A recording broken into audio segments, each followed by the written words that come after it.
Agatha All Along is out now on Disney Plus. All the episodes are there. This is a spin-off to WandaVision starring the character Agatha Harkness, played by Catherine Hahn. And here she gathers a coven of witches to travel the Witches' Road. And there's a whole bunch of stuff that happens, including the Salem Seven, death, all this stuff that I think amounts to probably Marvel's best show in years. I don't think that Agatha All Along is high art or anything. It definitely came out at the right time of the year, though. It gave you some spooky time vibes.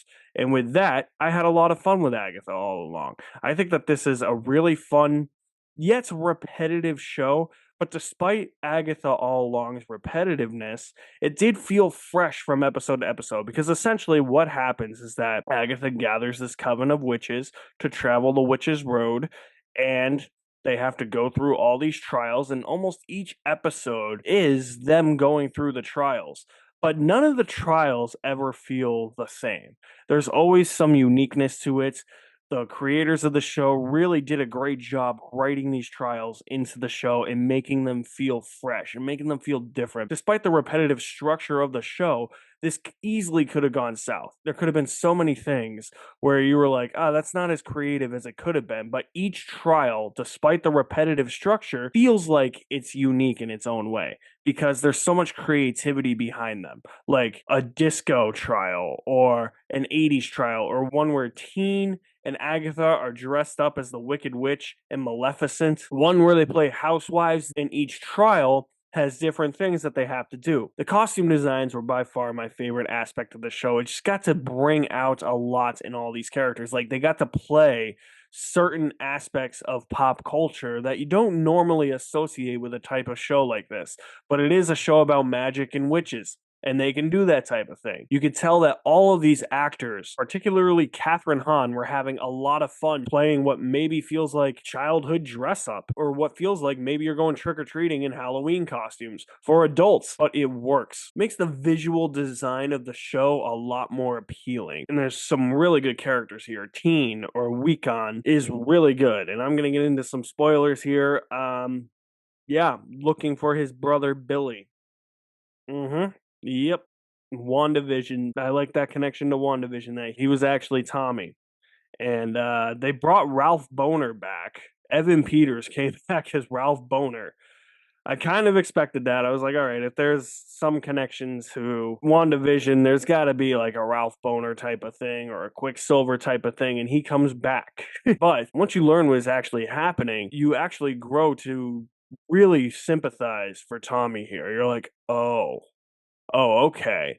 I get where you're coming from now. This is also a Marvel show that doesn't have a big, bombastic, action packed finale like the other shows do. And that's what we've been begging from these Marvel shows. We've been begging them to just not go into superhero territory, superhero movie third act territory, and just do their own thing. And that's what Agatha All Along really does. Does that in the penultimate episode, but there's not a lot of it because Rio, played by Aubrey Plaza, who's also really good, is actually death. So there's the fight between her and Agatha, and then her and Tommy. That fight's actually really fun. It's really well choreographed, but it's short, it's simple, it's compact. It doesn't take up a lot of screen time. It doesn't take up a whole episode. And Agatha All Along proved that you don't have to do all the crazy superhero stuff that these Marvel shows do. It was a nice change of pace for these Marvel shows. And I think that it is really well filmed, to be honest with you. Obviously, there's instances of green screen, like when they're traveling the Witch's Road in the distance, you can obviously see that there's a green screen background, but it never got distracting for me, even though it was obvious. I was more focused on the distance they had to get to their destination rather than, oh, that's a giant green screen and they're in front of a giant soundstage playing a bunch of stuff. I wasn't thinking about that. I was just thinking, okay, if this show can just bring some spooky vibes, if I can just have a good time with it, I'll be okay. I'll be really entertained. And I think that Agatha All Along actually does that. And maybe a little bit more because it has a lot of heart and emotion, especially with Tommy, Agatha. It has quite a bit of good character development too, with Rio, Agatha, and Tommy as well. It seems like those three were the main crux of the show. And what Agatha is actually doing, you find out in the last episode, the tricks that she has up her sleeve are really, really entertaining. So despite the repetitive structure of Agatha All Along, I enjoyed the show, and it seems like as the show went on, most other people did too, because this started out in like the mid to high sixes on IMDb and is now soared. So people actually stuck with the show and have actually liked it more as it went on because they realized, oh, there's actually a lot of thought and care put into the show. It's not the typical Marvel show that we've grown accustomed to liking. And maybe Marvel's getting a lot of people back on their side with Deadpool and Wolverine. Now this show, let's see what they got with the rest of their shows, because I haven't really tuned into their shows recently. I heard Echo was okay.